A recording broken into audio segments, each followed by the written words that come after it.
37절에서 45절까지 내용이 있는데요. 오늘 제목이 예수님께서 변화하심.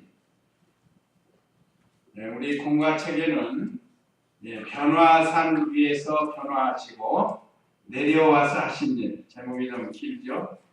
우리 공과 102쪽에 있는데 예수님께서 변화산 위에서 변화하시고 내려와서 하신 일, 요약해서 예수님께서 변화하신, 변화산에서 변화하신 예수님을 통해서 우리에게 주시는 말씀, 또 변화산에서 내려와서 하신 일, 그게 이제 37절로 45절에 있는 말씀입니다.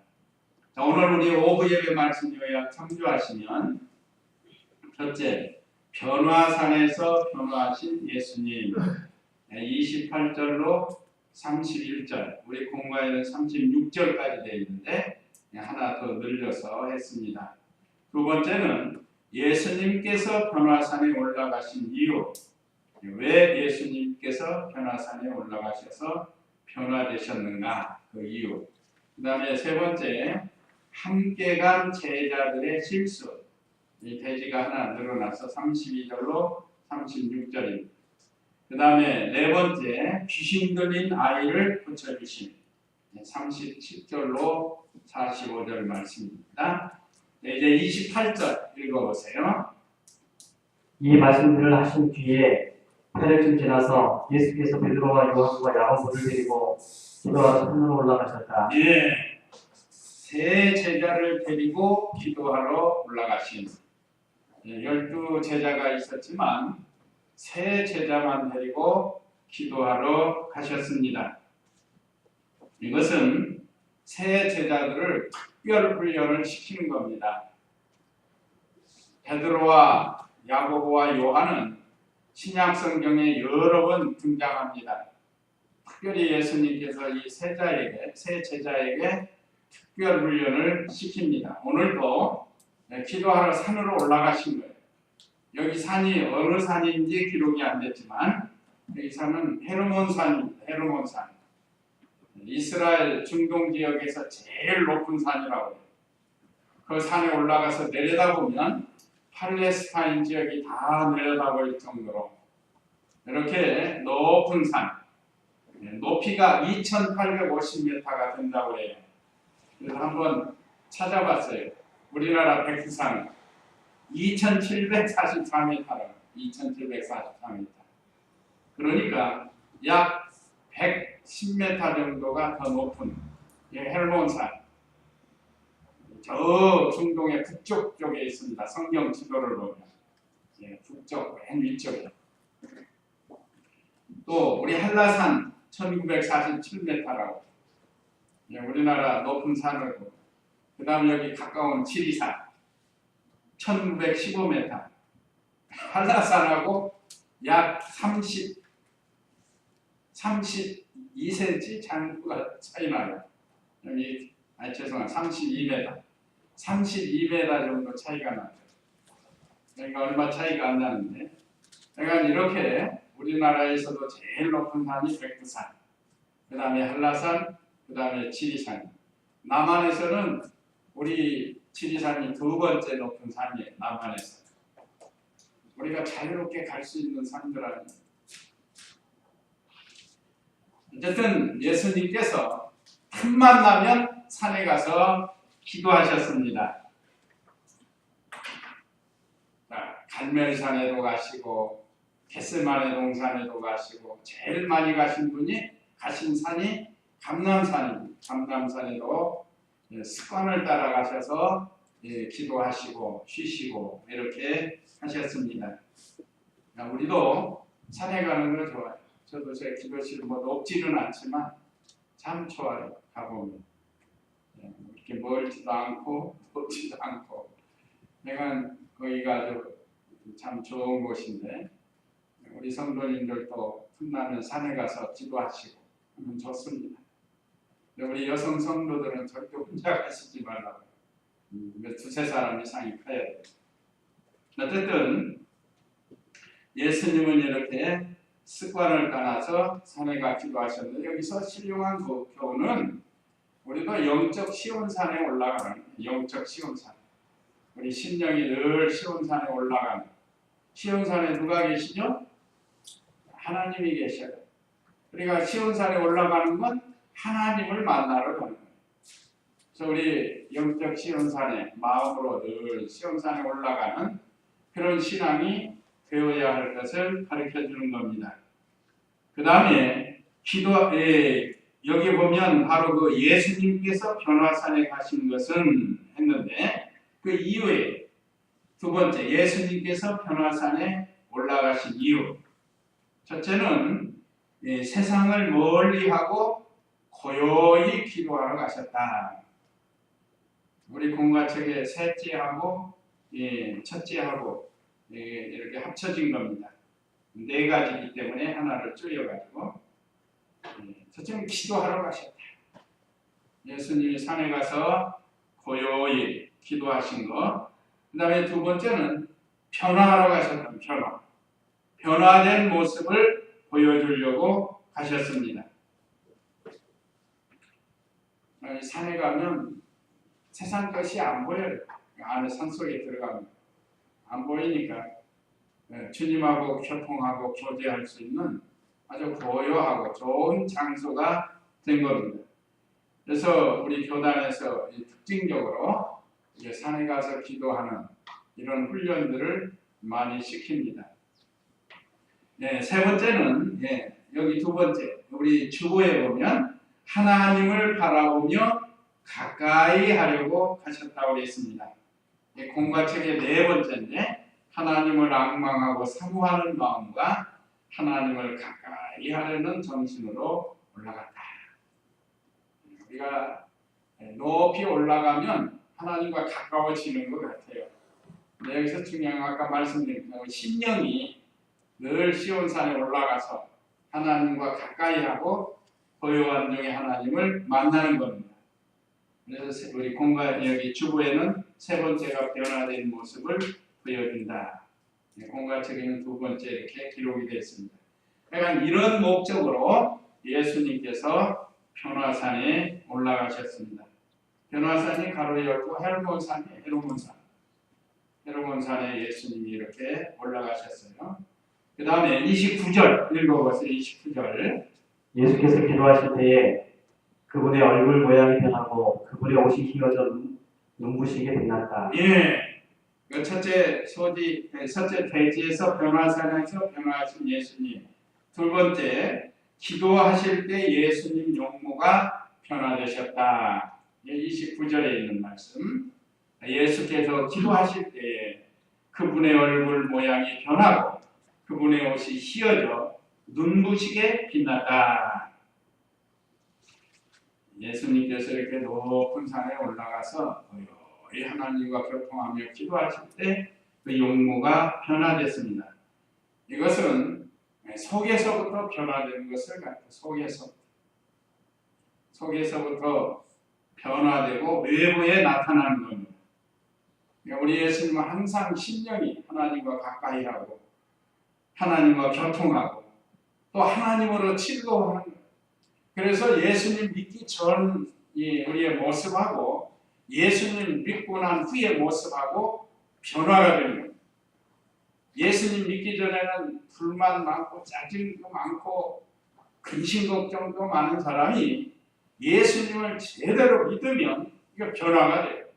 모든 걸 하나님의 절대 주권으로 믿고 하나님께서 지금 내게 가장 좋은 것으로 주신 줄로 믿고 그래서 변화가 돼요.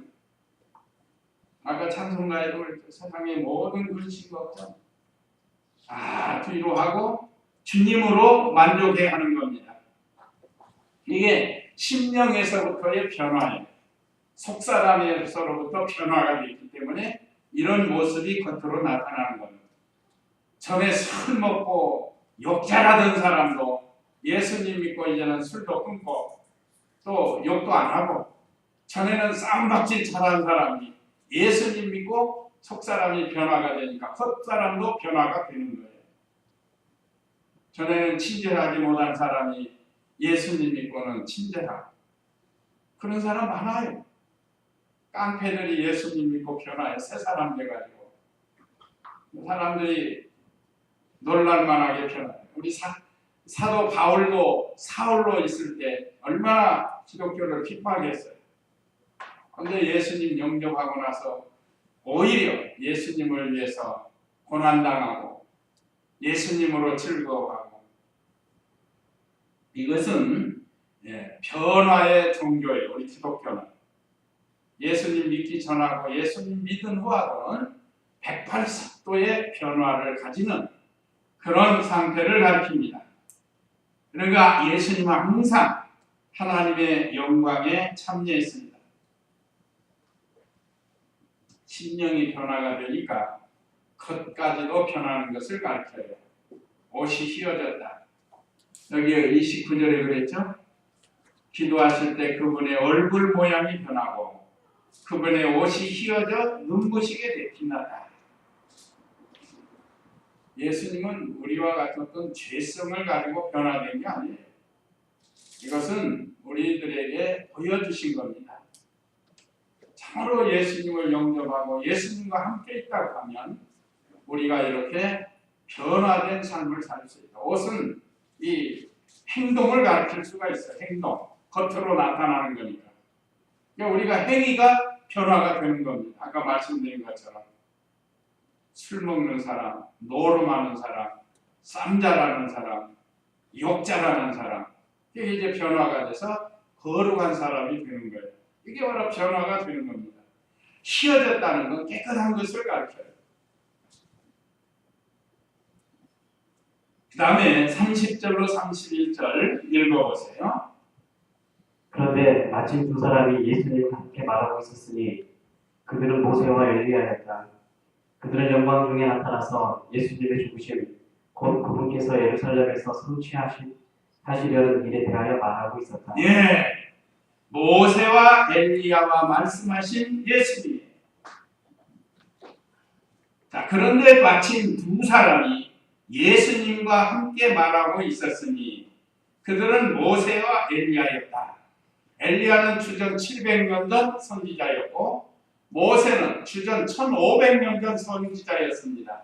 예수님보다 훨씬 전에 있던 선지자들, 이미 세상을 떠난 사람들이에요. 그래서 하늘나라에 있는 사람들입니다. 그런데 여기에 모세와 엘리야가 나타났다는 거예요. 그러니까 예수님과 더불어 말씀을 하였습니다. 그러니까 여기 모세는 구약성경 율법의 대표자입니다.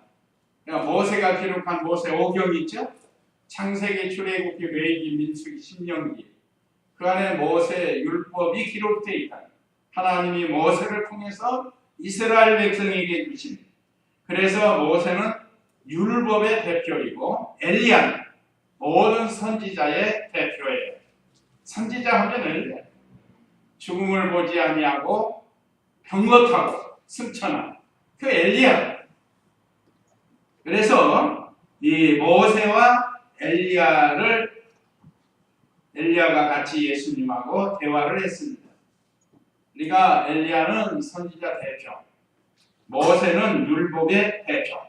그러니까 다시 말하면 구약 성경을 말씀하는 구약 성경 전체를 갖고 모세 오경과 선지서 있죠. 말라기까지 이 모든 말씀의 대표 전체를 가리키는 거예요. 성경 전체, 구약 성경. 그런데 이 구약 성경 율법의 중심, 핵심이 뭔가 하면 바로 예수 그리스도입니다. 예수 그리스도를 증거하는 거예요. 선지자들도 예수 그리스도, 모세 오경도 예수 그리스도. 앞으로 예수 그리스도가 오셔서 어떻게 사시고 어떻게 죽으시고 어떻게 살아나실 건가를 구약에 다 기록되어 있다는 거예요. 그러니까 구약 성경의 중심은 바로 예수님이십니다. 그래서 그 율법과 선지서에 예언된 그리스도가 성경대로 오셔서 이제 십자가에 죽으실 것을 이제 말씀하시는, 여기 지금 대화하는 겁니다. 31절에 보면 그들은 영광국에 나타나서 예수님의 죽으심, 곧 곧 그분께서 예루살렘에서 성취하시려는 일에 대하여 말하고 있었다. 앞으로 메시아가 오셔서 이 메시아가 또 이 우리 택한 백성들의 죄를 대신 짊어지시고 십자가에 죽어주시고 고난당하실 것을 말씀하고 있었다는 것. 이것은 또 하나는 장차 우리 죽은 성도들이 다 부활할 것을 예표한 겁니다. 모세도 이미 죽었죠? 1500년 전에 죽었고 예수님 오시기 전에. 오늘날로 보면 2000년 플러스하면 3500년 전 사람. 그러니까 예수님까지 보면 1500년 전 모세, 엘리야는 700년 전 선지자. 그런데 그 죽은 성도들이 나타났다는 것. 이것은 장차 우리 예수 믿는 모든 성도들이 다 이렇게 예수님으로 인해서 부활해서 공중에서 주님을 영접할 것을 보여준 겁니다. 오늘 이 시간에 오시면 우리가 다 부활하게 되는 거예요. 이 시간에 오시면 참 좋겠죠. 우리가 지금 예배드리고 있을 때 오시면 얼마나 좋은 거예요.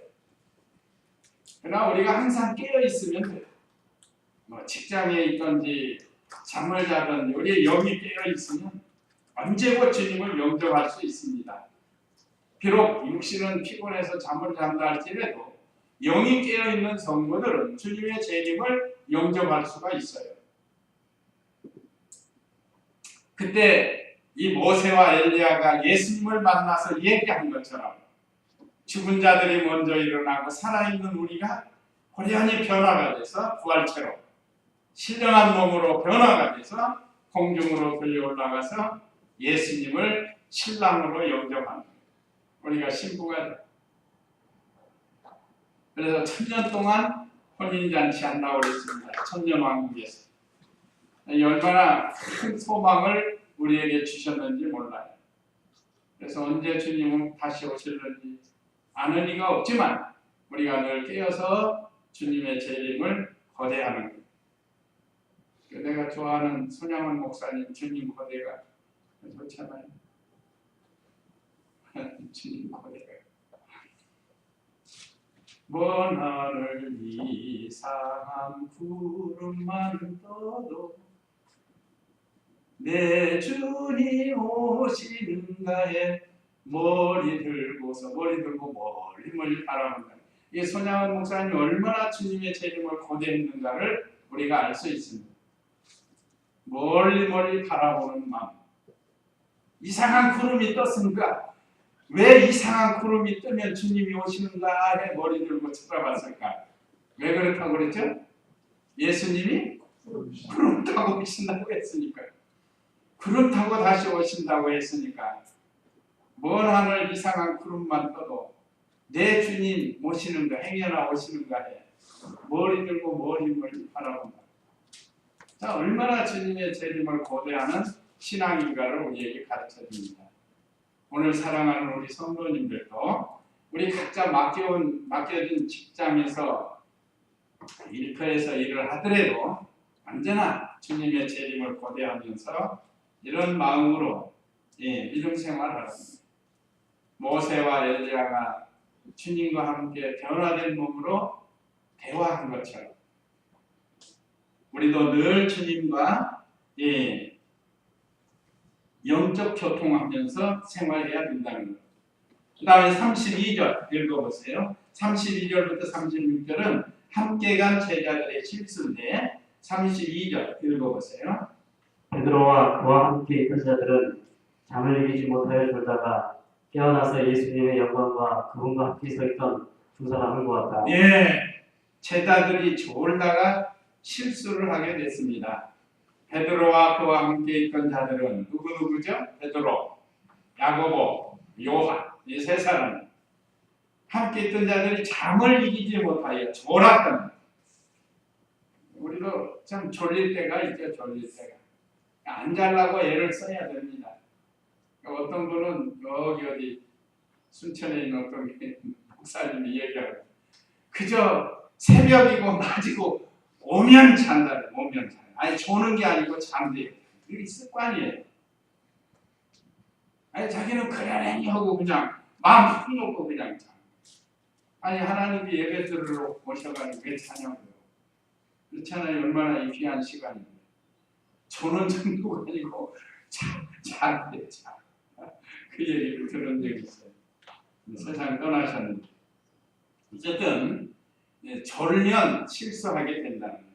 그러니까 우리 신앙생활이 졸지 않도록 해야 됩니다. 심령이 조는 거. 우리 심령 상태가 졸고 있으면 안 돼요. 깨어 있어요. 우리 몸은 잠을 자들어 아까 말씀드린 것 심령은 깨어 있어야 돼요. 우리도 만약에 심령이 졸면 실수할 수밖에 없어요. 깨어 있지 않아요. 여기 오늘 제자들이 얼마나 귀한 제자들이 예수님이 직접 불러서 훈련시키는 베드로와 요한과 야고보가 졸았다. 이 실수하고 베드로 요한도 좋은데 우리들은 더 졸지. 그러면은 안 돼요. 그러라고 이 말씀 기록한 게 아닙니다. 그러지 말라고 지금 기록한 거예요. 졸면 실수하게 된다는 거예요. 졸다가 실수했다고 그랬죠. 그 다음에 33절 실수한 내용이 33절 읽어보세요. 그들이 예수님을 떠나려 할 때에 베드로가 예수께 말하기를 선생님 저희가 여기 있는 것이 좋습니다. 저희가 초막 셋을 칠 때 하나는 선생님을 위하여 하나는 모세를 위하여 하나는 엘리야를 위하여 짓겠습니다 하였으나 그는 자기가 무슨 말을 하는지도 알지 못하였다. 졸다가 실수하니까 지금 무슨 말을 우리 그런 말 있잖아요. 정신없는 말한다는 말 있잖아요. 지금 이런 말 할 때가 아닌데 지금 이런 말을 하고 있는 거예요. 왜 이게 잘못됐는가? 베드로가 초막 셋을 짓고 여기가 적사오니 여기 있겠습니다. 조금 말한 거라는. 지금 예수님이 변화된 모습, 모세와 엘리야가 함께 있고 이게 너무 지금 눈에 보니까 좋은 거예요. 그래서 베드로가 그 말을 한 것입니다. 여기가 적사오니 초막 셋을 짓고 여기에 거할 수 있도록 하면 좋겠습니다. 이게 베드로의 실수입니다. 이유는 예수님께서는 초막에 계실 분이 아니에요. 예수님은 하나님의 아들인데 왜 초막에 계시냐고 이거. 또 우리 예수님은 안 계신 것이 없어요. 우주가 다 주님의 처소가 되는데 이걸 모르는 거예요. 두 번째는 모세와 엘리야를 예수님과 동등하게 취급했다는 거예요. 비교가 되지 않잖아요. 모세는 엘리야는 피조물이라. 예수님은 하나님의 아들 조물주라는 조물주. 그런데 동등하게 취급한 것이 이 잘못이에요. 요즘 우리나라도 옛날부터 동등하게 취급하잖아요. 4대 성인이다 해가지고 뭐 공자, 석가, 소크라테스, 예수 동등하다는 게 동등하다. 어렸을 때 우리 이 교육을 받았어요. 그러니까 예수님 믿고 보니까 어른 반품을 치고 없어요. 어떻게 같은 경우에 피조물과 초물주가 어떻게 같을 수 있어요? 예를 들면 내 집에서 기르는 강아지하고 사람이 같을 수가 없잖아요. 요즘 반려동물 아주 그냥 출세를 했어요. 반려동물 출세하고. 요즘 개만 또 못한 사람들이 얼마나 많은지 몰라요. 개 하나 키우는데도 뭐 얼마나 돈이 많이 들어가는지 몰라요. 요즘 개 잘못했다가는 인터넷에 올라가지고 막 난리법석을 치고 심지어 대통령도 지금 반려견 하나 낳았고서 뭐 유기견 남이 갖다 버린 거. 그러다 보니까 어떤 집은 아파트에 뭐 개가 한 20마리 30마리 있어가지고 냄새나고 시끄럽고. 그 일본에서 왔던 우리 강자씨죠? 강자씨가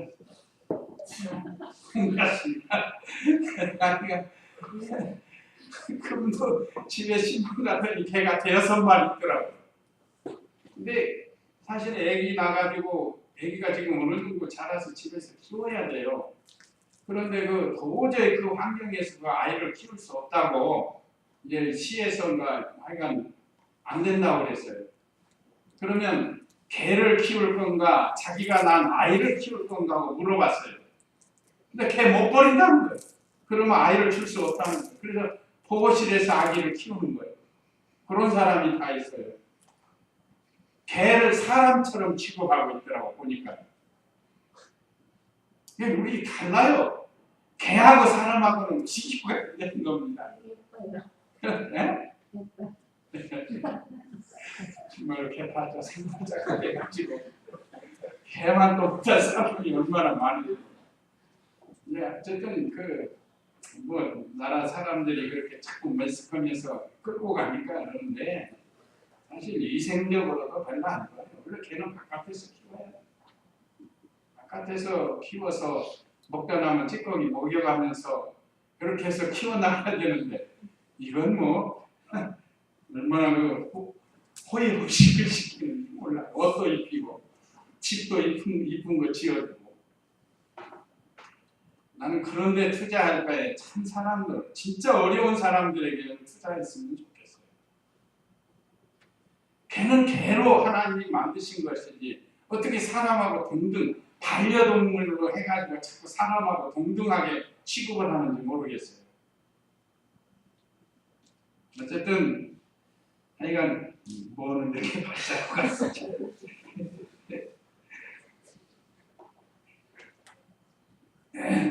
하여간 초막 셋을 짓고 여기가 젖사문이다. 여기가 젖사문이 실수를 했어요. 저울다가 여기 모세와 엘리야를 예수님과 동등으로 치부하였던 것, 이것이 잘못된 겁니다. 그래서 또 하나 잘못된 건 뭔가 하면 임시로 보여준 변화의 세계를 영원히 붙들라고 했던 거, 그냥 잠시 보여준 거예요. 앞으로 미래에 우리가 이런 곳에 가서 살 것이다. 그러니까 여기에 소망을 두고 이 땅에서 믿음을 잘 지켜야 된다.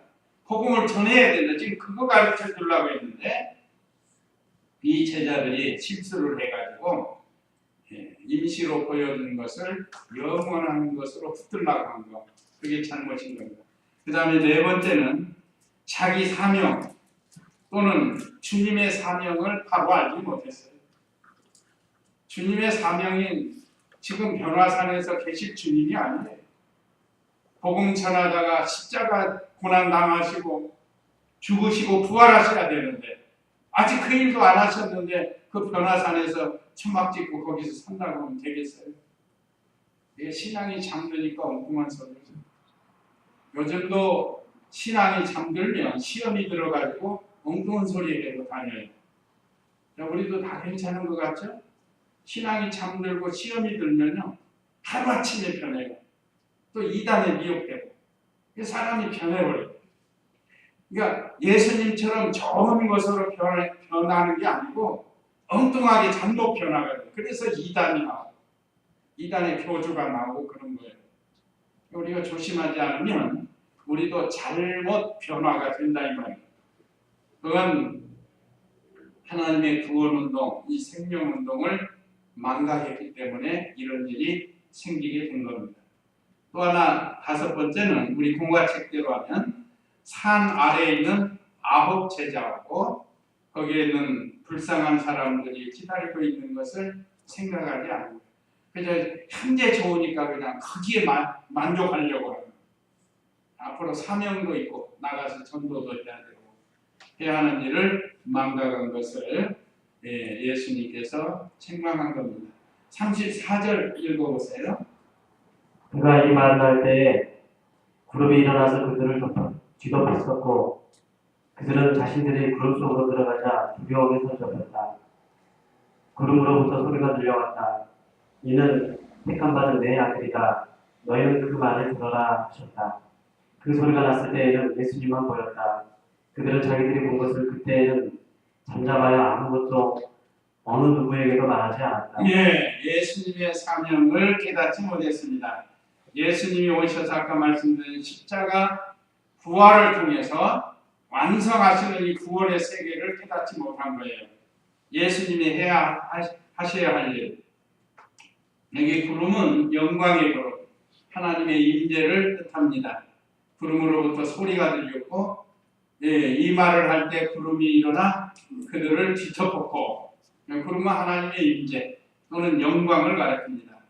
하나님이 사랑하시는 아들은 예수님의 그리스도로 택하심을 받았고 하나님의 뜻을 다 이루실 분입니다. 그러니까 예수님을 붙잡아 두지 말고 그의 말을 들으라는 게 그의 말. 오늘날도 마찬가지입니다. 예수님을 통해서 주신 말씀을 우리가 붙들어야 돼요. 여기 36절에 그랬죠? 35절에 구름으로부터 소리가 들려왔다. 이는 택함받은 내 아들이다. 너희는 그의 말을 들으라 하셨다. 오늘날도 우리에게 주시는 말씀을 잘 들어야 돼요. 마귀는 어떻게든지 이거 귀를 막으려고, 듣지 못하게 하려고, 순종하지 못하게 하려고 하는 겁니다. 자, 그 다음에 귀신들이 나이를 고쳐주신, 이건 이제 변화산 아래에서 있었던 일입니다. 우리 궁가에는 악령 들린 소년을 고치시면는데 귀신 들린 아이를 고쳐주셨어요. 37절 읽어보세요. 다음날 그들이 산에서 내려왔을 때에 큰 무리가 예수님을 맞이하였다. 그런데 마치 무리 가운데서 한 사람이 큰 소리를 지르며 말하였다. 선생님, 제 아들을 좀 보소서. 그는 제 외아들입니다. 보소서. 악한 영이 그를 붙잡으면 갑자기 큰 소리를 지르고 거품을 흘리며 발작을 일으키고 그에게서 점점 떠나지 않으며 그를 상하게 합니다. 선생님의 제자들에게 그 영을 내쫓아달라고 부탁하였으나 그들은 하지 못하였습니다. 예, 한 사람이 와서 아들을 고쳐달라고 부르짖었습니다. 예, 악령이 들려서 이렇게 여기 내용을 보면 옛날에 그 간질병이라고 해서 간질병에 걸린 사람이 갑자기 운동장에 조회 시간에, 저도 그런 거 직접 목격했어요. 학교에서 조회 시간에 교장 선생님이 조회하는데 갑자기 푹 쓰러지면서 눈이 이렇게 뜨거든요. 막 입에서 거품이 나와요. 이런 병인데 이게 악령이 들려서 그렇다는 거예요. 그리고 그 병을 고쳐주기를 예수님께 구했습니다.